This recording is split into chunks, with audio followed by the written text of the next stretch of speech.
Hello and welcome back to the Best Places to Work Awards 2020, part of our GI Live series of events that we've been running for the last month and a bit.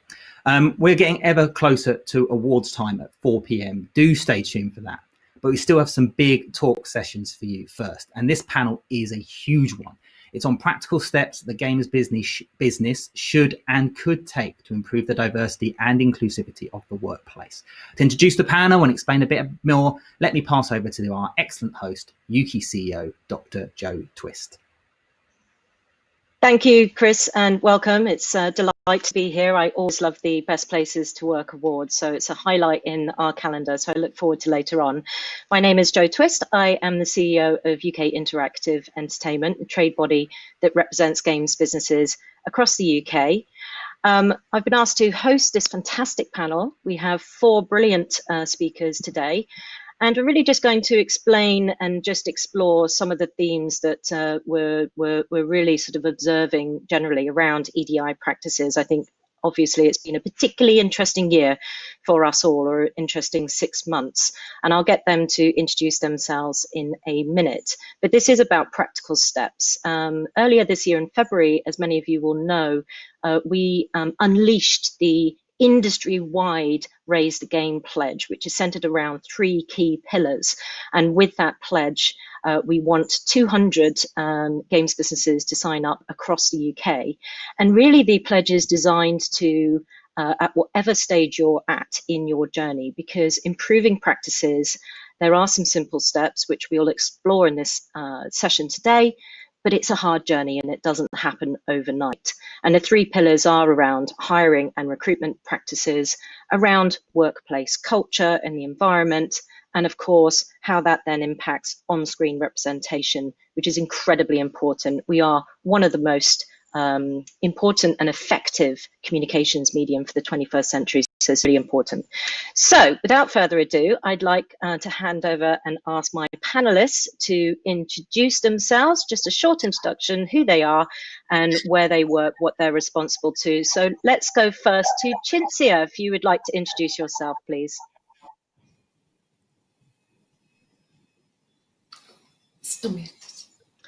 And we can't hear Cinzia right now.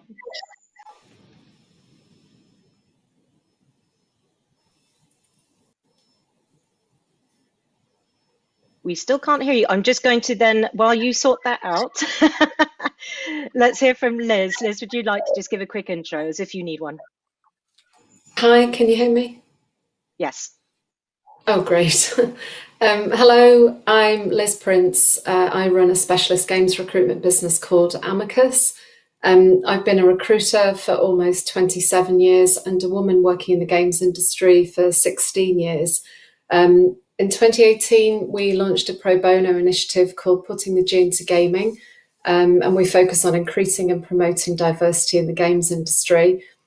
So really briefly, that's about working with studios to focus on the how of diversity, helping them to put together some actionable steps to deliver on their pledges and promises, especially around attraction and retention of diverse talent. Great, thank you, Liz.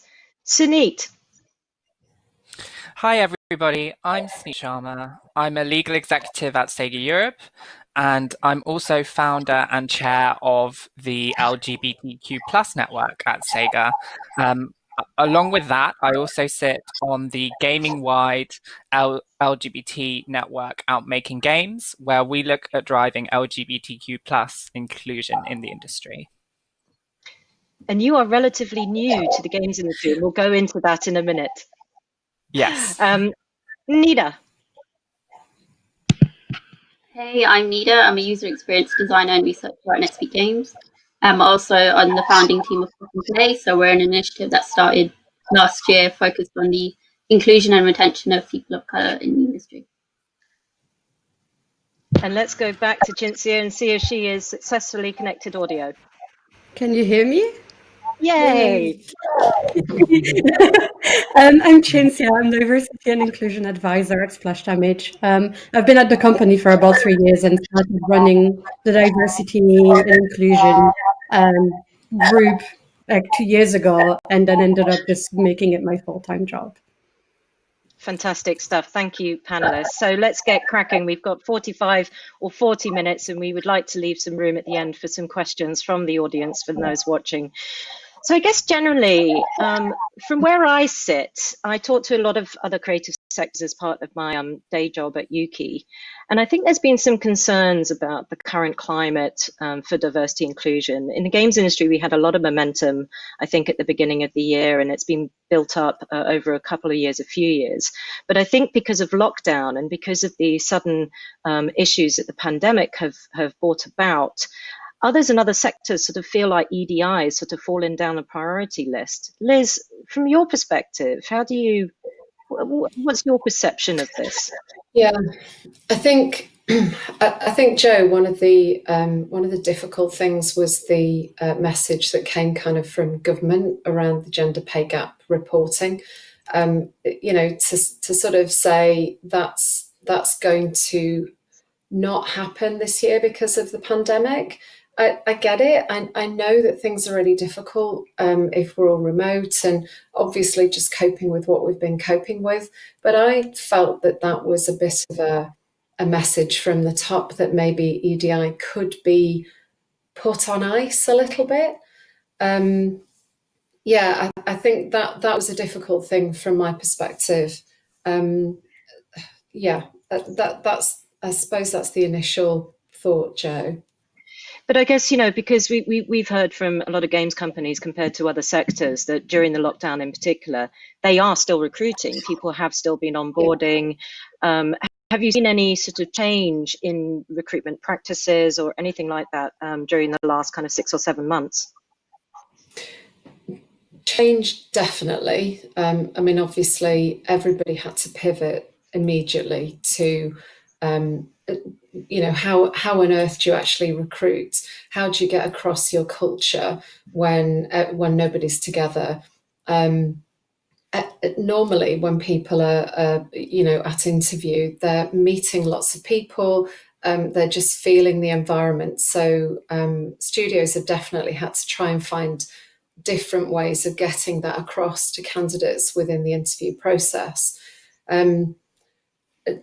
Although I think that's been amazing, and yeah, there's been loads and loads of onboarding, which has been fantastic because the industry has genuinely kept on growing through the pandemic because of the demand from users. But do I think it's made huge changes to the focus on diversity? I think my honest answer is probably no.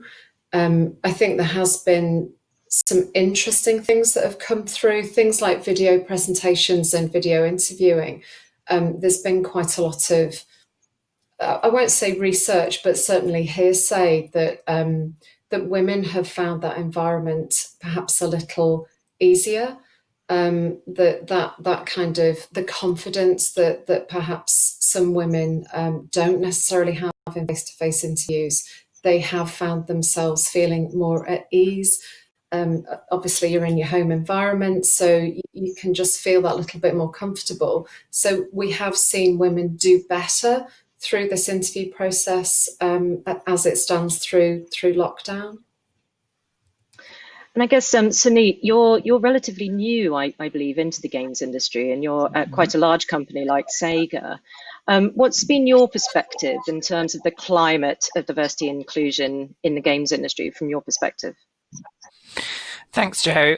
Yeah, so I joined SEGA in December, so very, very short time for me. But it's interesting from my perspective. So SEGA has been moving quite quickly through what is quite a formative time in its D&I strategy. So what we've actually had happening is a kind of rollout of D&I initiatives. And because of certain things that have been happening over lockdown, there has been a renewed focus, whether that's the sad death of George Floyd or the refocus on digital pride events, for example, from an LGBTQ plus perspective. So we've actually had a number of value groups appear around these areas, whether that's BAME or LGBTQ plus in the last 6 months or so. And we're seeing through that staff participation and that climate a really increase in awareness around D&I in SEGA particularly. And I'm sure, those events are catalyzing what may be some much needed conversations in the industry. And we'll get into what those specifics are in a minute. Nida, I guess, with both your sort of NetSpeak Games hat on, but also POC and Play, what's been the view from where you sit? It's been a really insightful process, especially over the space of 6 months. It's important to remember, 6 months is a very short period of time, so seeing any huge change is just not going to be possible. From the NetSpeak end, one of our core pillars, from the start, has always been diversity and inclusion. So we've been focusing a lot more on that in the 6 months, is doing a lot of outreach into communities that don't get a lot of visibility, but also internally, how can we create an environment that's safe and supportive. And then from the POC and Play end, we've seen a really big uptick in companies reaching out to us for consulting, whether that be sensitivity reading for their games or how can they hire more inclusively. So that's been really positive for us because POC and Play is very open and very direct with companies if they're not, doing enough work. We've spoken out a lot about the injustices that are happening in America and the UK, and we expect companies to make change based on that. And I guess, Cinzia, I know Splash Damage has done so much and you've been so active. Have you seen some positives come out the last sort of 6 or 7 months? Yeah, I mean, in general, the positive thing that COVID has brought us is that we've become a much more inclusive and accessible industry. Being able to bring people in and onboard them remotely means that you're just more accessible to everyone, and that's been a great benefit. But on top of it, I think one of the biggest thing we've seen is an openness to talk about things, especially around mental health and just being open to talk about, things that would normally be a little bit more awkward. So we've seen people kind of open to talk about that and to learn from each other, and that has been quite a big engagement in our employee resource groups as well, which has been really encouraging to see. And I think one of the really important things is to share, I think, what we're all learning, particularly during this time. It's been a challenge for all sizes of companies and individuals. So I want to just move on to sort of specific actions that your companies are each perhaps doing or working on this year to ensure better equality, diversity and inclusion, and to ensure that it remains a priority. So I guess, Sunit, from where you are at SEGA, can you tell us a little bit about some of those particular initiatives or actions that SEGA is working on or doing? Sure, of course, Joe. So, from our perspective at SEGA, we've kind of amalgamated our focus on D&I by joining the Ukie Raise the Game pledge. So that's the 3 inclusive behaviors that Ukie kind of mandates for companies to follow. That's really given us, I think, a real focus that we can then kind of roll out across our business. So that's really also been catalyzed as well on the other end by employees. So we've had actually an instance where, for myself, I came to the table thinking that it would be really good to start an LGBTQ plus network. That's been supported by HR and been supported by key stakeholders within the company, and it's really, really grown. So we did, for example, our Pride Month celebrations in June, where we held our very first speaking event for LGBTQ plus issues. And then we've also helped foster a diverse workplace by talking to other groups within the company and helping the establishment of a BAME network, for example, that has started to gain a lot of momentum.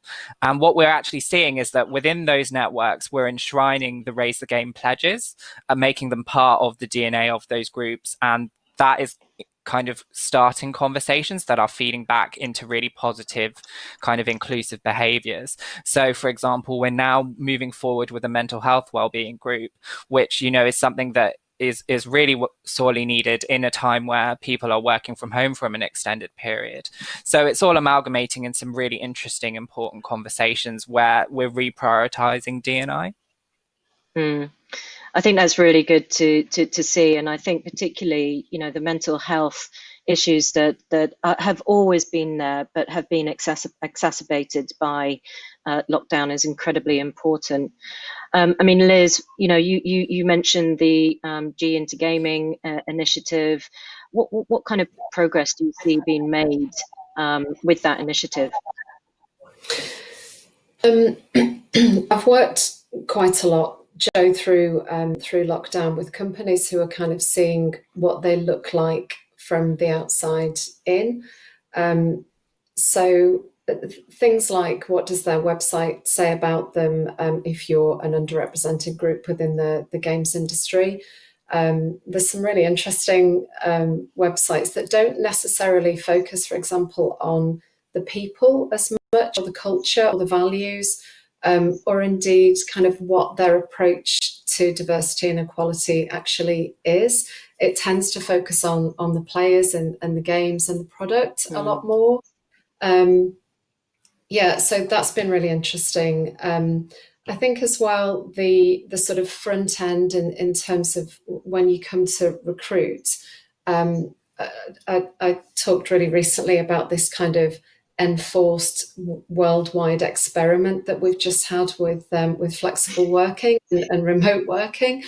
That's something that we've really been encouraging studios to continue with, and kind of not just, you know, see that as, oh, that happened during 2020, but let's all get back to the office in 2021 and just, you know, as it was, rather than perhaps I just think there's this huge move towards not going back to what was normalized. One of the things that I don't know if you guys have felt this as well, but the things like the high street, I know this is not games, but you know, the high street changes that we've had in the last 6 months, everybody's shopping online, lots and lots of, you know, people delivering, just everything that's happened because of COVID probably was already coming in the next sort of 5 to 10 years. But it's just this massive acceleration of change that's happened because of what we're all experiencing. And I feel like that when we look at games and remote working, because that is one of the biggest things that will open the doors to more diverse talent, by not kind of shrinking our talent pool before we've even started. And one client I had a conversation with who, you know, they come to us and they maybe have some good intentions about a diverse pipeline, but maybe they're based in Leamington Spa, which is probably 80% plus white. you know, or they say we want 10 years experience in games, X number of ship titles, and they're an engineer, but we want more women in our team. And I'm like, well, okay, that's not something that we can do today. So how can we bring those barriers to entry down? And what else will you consider? How can we go to other industries and bring underrepresented groups across into games? That's what we've been trying to focus on for the last 6 months. I think you're absolutely right. And I think there's a huge conversation coming. You know, there are so many accelerated changes. And as you say, it's been this giant global experiment. So many companies we've talked to have said, you know, we were nervous and distrustful of working from home previously, but actually we figured out it can work. And if not, people are slightly more productive. But I think that's a really interesting topic. But Cinzia, I want to just pick up on a couple of things. So, you know, from your perspective, I mean, have you guys been continuing to hire? And, you know, are there actions that you've introduced or that Splash Damage is doing or is thought about during lockdown that you're now going to continue doing? Yeah, I mean, with hiring, I think that we're actually hiring a lot more than we were before lockdown. So we've kind of like been focusing on that, and it's given us an opportunity to review how we're hiring as well, and making sure that the whole journey through hiring is staying as inclusive as possible. But yeah, so I think that like we've definitely like Liz mentioned, we've definitely seen the benefits and like how well people are working from home, and so that's opened opportunities for us in the future for sure. And yeah, in general, it's allowed us to onboard people a lot quicker that might have taken a lot longer otherwise. So that's been a good thing. The most important thing is that it's given us a chance to kind of take a step back and look at data. And the Ukie diversity census at the start of the year was a big wake-up call for us to kind of be like, we need to do more of these D&I decisions through looking at data. And so that's kind of like we've shifted our priorities a little bit to include for that. But I guess it's always a challenge, as Liz mentioned, you know, it at the same time as lockdown and remote working has given you the opportunity to go beyond your geographical boundaries, I guess, and the pool of talent that you're fishing from in that sense.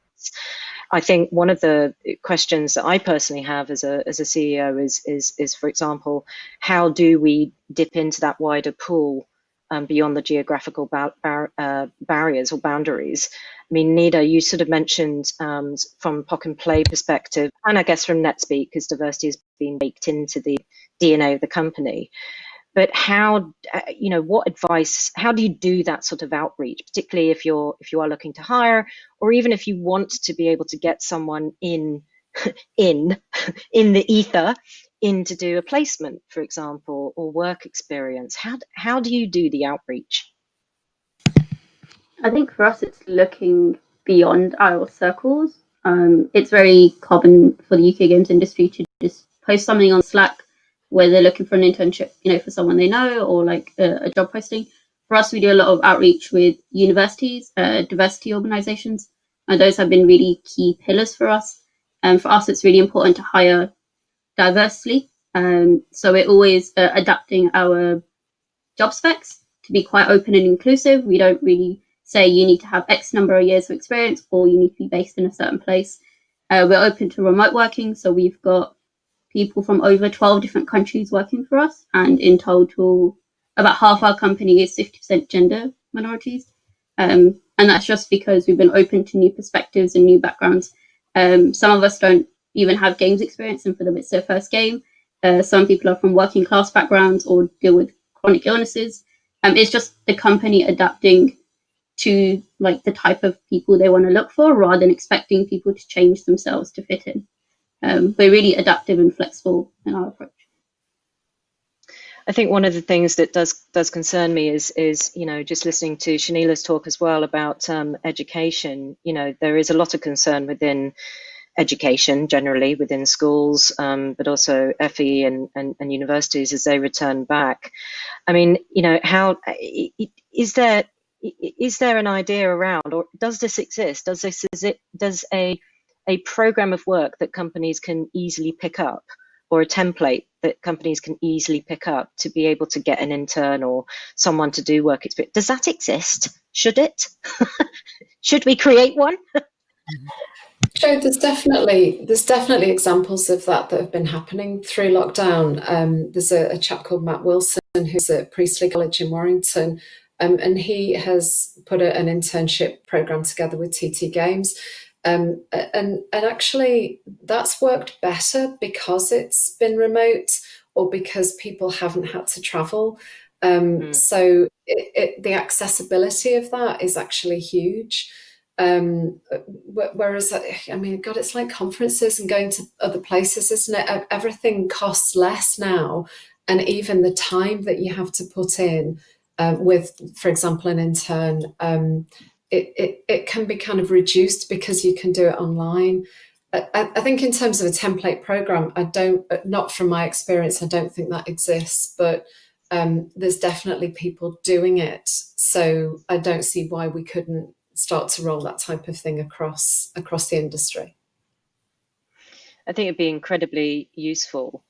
Cinzia, I just want to come back to you. I guess, have you had any people coming to jobs that you've got open who might be from other industries?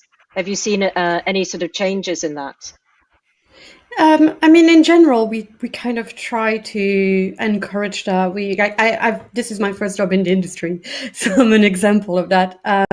So we try to kind of like look for transferable skills a lot of the time. I can say that I've seen like a big difference.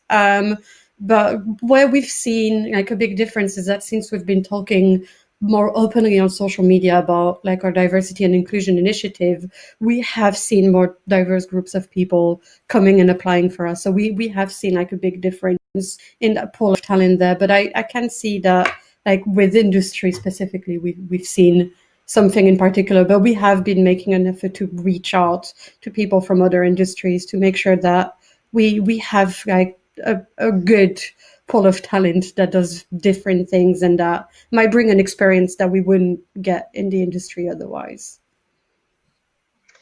So I guess just returning a little bit to sort of looking at some of the practical advice or practical solutions. You know, the pledge, the Raise the Game pledge, is designed to break it down into 3 pillars and to offer some practical guidance around how you can start to change the dial. Nida, from your perspective, what do you think is an immediate, really easy solution or thing for companies to do on their first steps if they're just making their first moves towards these 3 pledge commitments, I guess? I think it's starting to have conversations internally and start, actually listening to your marginalized employees around like the problems they're facing, and what things they would like to see, right? It's important to remember like your marginalized employees aren't doing D&I as a second job, and that shouldn't be on their heads. You should hire someone externally to come in and consult on that, but really asking your team, what do they need, or at least what areas are they struggling with, and then come up with bespoke solutions around that.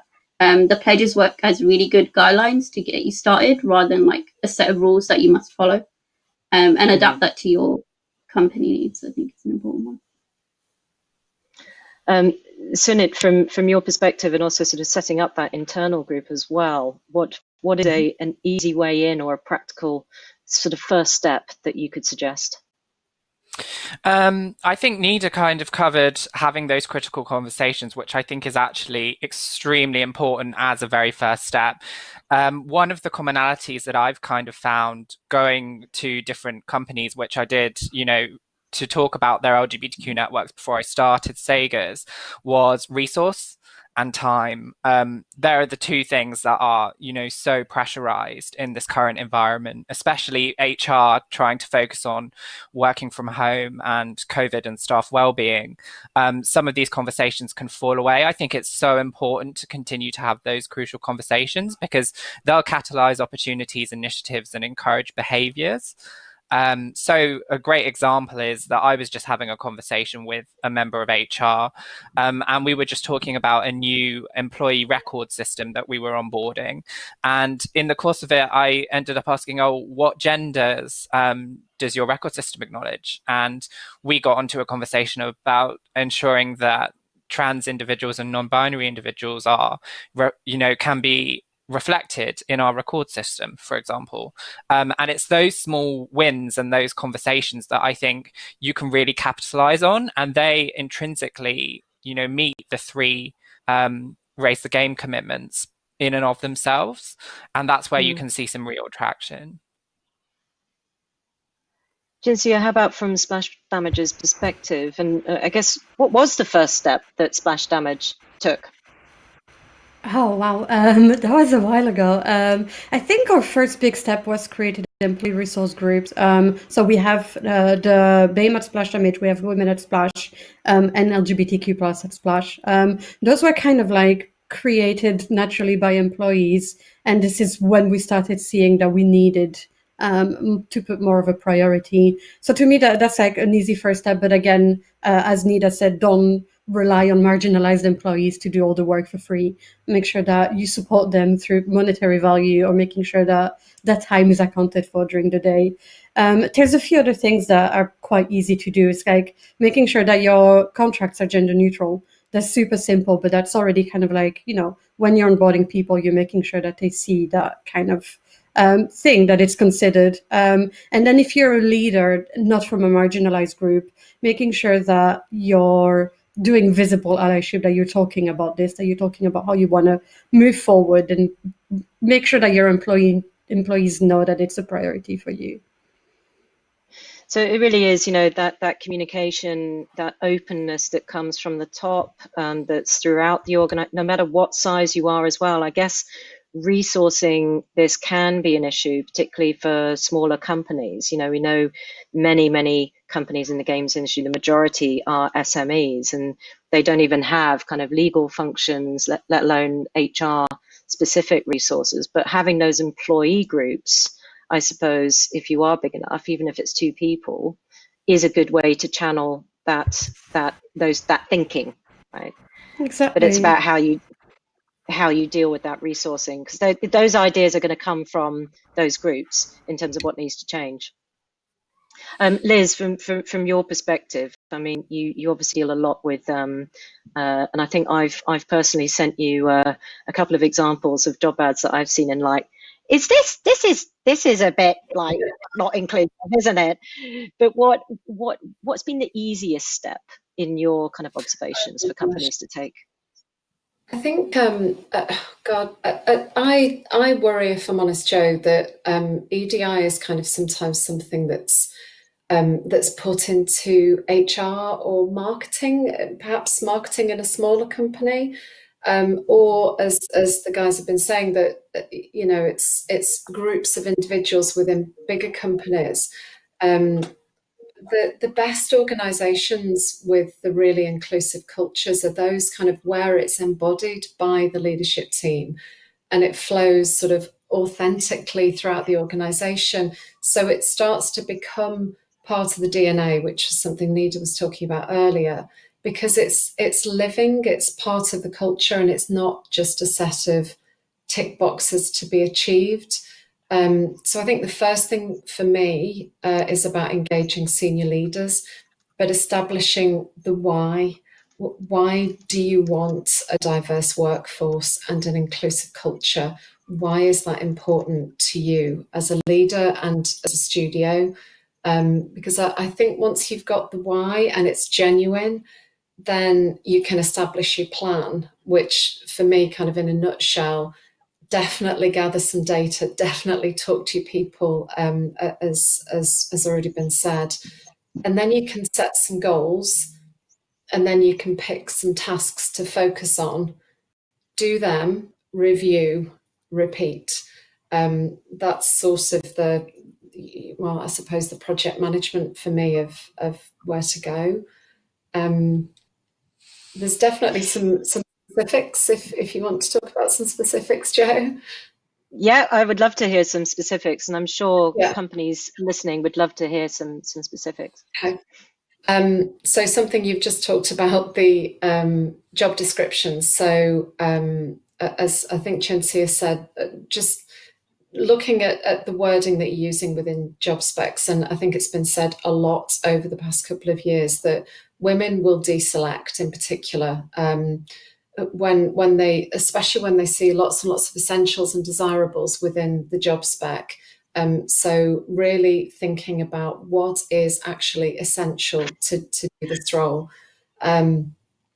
Definitely have a look at your website, which is something I was talking about having done through lockdown with a few companies. How do you appear from the outside? Do you look inclusive, diverse? Are you committed to diversity and equality? Do you look that way? Where's your statement? And even if you are, I don't know, 80% male at the moment, white male in your studio, if you talk about what you want to achieve and you have that sort of vulnerability of this is where we are, but this is where we want to be and we want you to join us, that authenticity is what will attract people to you. And you can also have maybe a referral scheme that encourages and rewards diversity. So instead of a referral scheme, as they are in a lot of companies at the moment, which is pretty much, bring somebody who you used to work with, who probably looks and sounds a bit like you, then what about looking specifically for somebody who isn't like you, and encourage and kind of reward that instead. There's loads more, but I know I'm sure other people have got lots of practical things. If I can add on to that, with job descriptions, there's a very easy tool that you can use, which is called the Gender Decoder. It's completely free online. And you can just like put your job ad onto there and look whether you've got like some words that can create bias by the person interviewing and by the person reading the job ad. So it kind of like checks for like the words that will create bias. So it will tell you whether your ad is assumed to be a man or a woman in this specific case. So that's an easy and interesting one to do. That's really helpful. I mean, I suppose, it's a real challenge if you are particularly, if you are more junior and you might be in a smaller company, sort of raising this and getting this to the attention of the senior leaders. Are there any tips, perhaps, Sunit, because you're in a big company as well, any sort of advice for people who need to get it in front of senior leadership? Sure, of course, Joe. Yeah, I think this is a really good point. Obviously, not everyone has the same political capital and the ability to implement change in businesses. From my perspective, coming to SEGA relatively new, the most important thing is to know who the key stakeholders are. Who in the business, are the people who have the key decision-making power when it comes to where resources are applied and, what positive change there could be. And do they have diversity on their radar? I'm quite lucky that at SEGA, the HR team was quite alive to the idea of diversity, and my manager in particular, the general counsel, was. So, that I already had a relationship that I could use to kind of leverage in that sense. And I think it's being alive to that network and creating that network where you can kind of assert the most influence as a junior member, and acknowledging the fact that diversity and inclusion is an individual responsibility as well. We all have the responsibility to ensure that we're creating a diverse, inclusive environment. And you can do that, even if it is a larger organization. And the other thing that tends to happen is that people will appear out of the woodwork when you least expect it. I had a colleague of mine who is in the PR team who is now my contact through to the PR manager, for example, if I'm ever going on a campaign or want a particular set of messaging done. And it's about identifying those people and giving them that outlet and that opportunity for using their passion about diversity, whilst also making sure at a senior level that you have those connections that you're kind of pressurizing to ensure that this doesn't become, a second job. Mm-hmm. Yeah, I know that. Nida, how does an organization like POC and Play support people if they want to be able to change the images on their website, for instance, or be able to get some support from an organization like Pock and Play? So we offer a range of services. So like the first one is we help with job descriptions. So we'll have companies email us over the job descriptions and see how we can update them, and using tools like Cynthia mentioned to make sure they're gender neutral but also inclusive to a wider audience. We also do one-to-one projects. So we might work support like specific game projects on a higher level, just around sensitivity reading, seeing if they're culturally relevant and sensitive as well.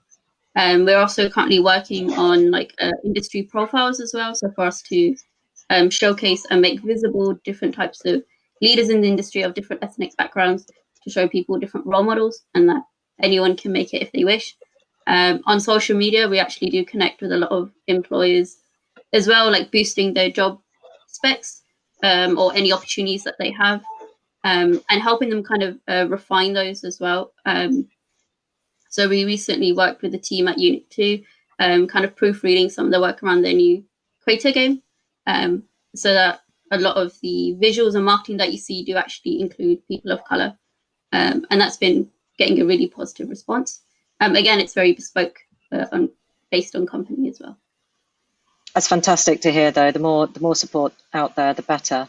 We have 5 minutes left of our allotted time before we actually literally get booted out. It's like you're on stage and a big cane with a hook comes and takes you off. So we've got some questions that have come in. One from Veronica Heath. How do you pin down what to focus on in studios when there are so many areas to diversity and inclusion? So how do you prioritize in terms of studios in diversity and inclusion? Cinzia, how about we go to you first? Yeah, speak to the people in the studio that are going to be impacted by these things. Just see what's a priority for them, what's most important. You can look at like anonymous surveys to do that and kind of like let them speak about it anonymously. But yeah, that's like a good way to do it. And just like, it's very easy to look at this as like being a giant mountain, but like you would do with any like, you know, game projects and everything, just like break it down in little steps and like look at, you know, what's best, most impact and easiest, and start that way and just build your way up like that. Yeah. Anyone else got anything to suggest? Yeah. Well, Liz. I was just going to say, don't try and eat the elephant all at once. I would definitely say everything's from data. So if, for example, your studio might be quite gender diverse, but perhaps ethnicity is more of a focus for you, once you've got this is where we are, I think that will show up one or two areas that you particularly want to focus on.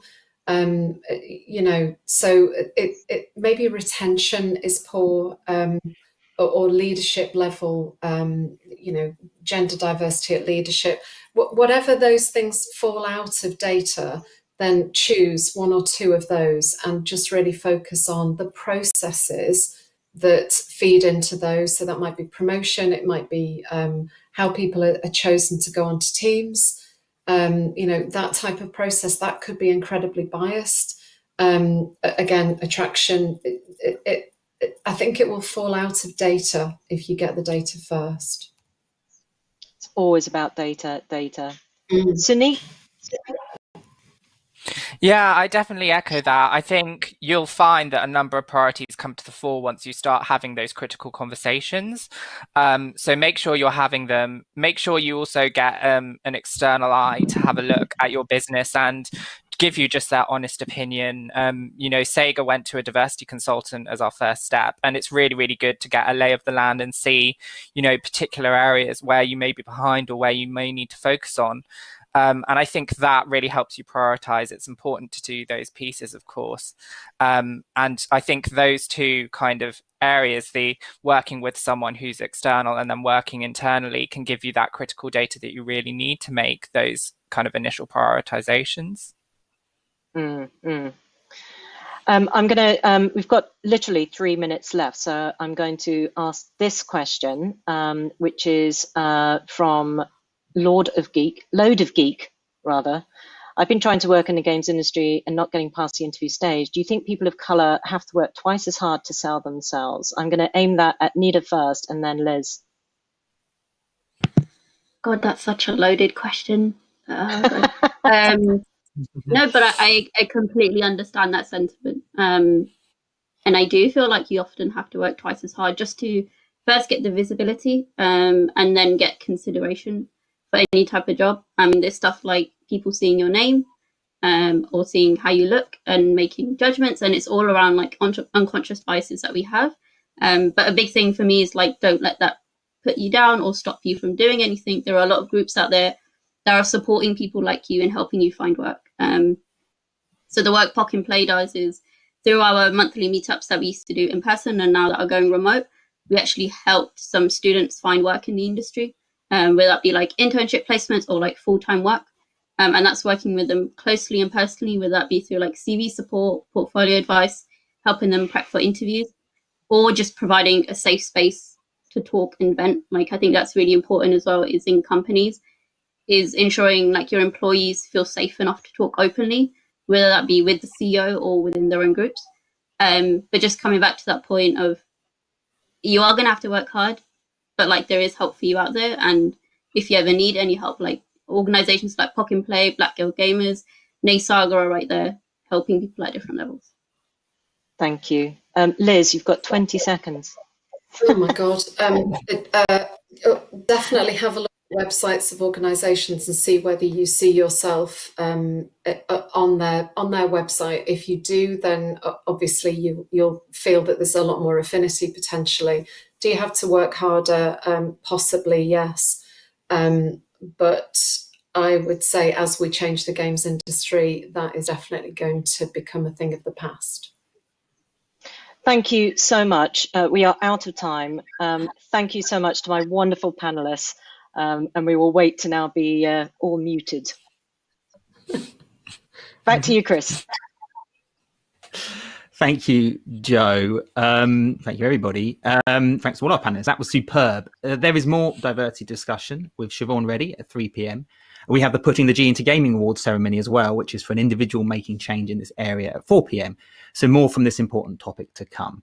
We will be back in just a few minutes to discuss COVID-19 again and how it has impacted and will change the workplace in the future.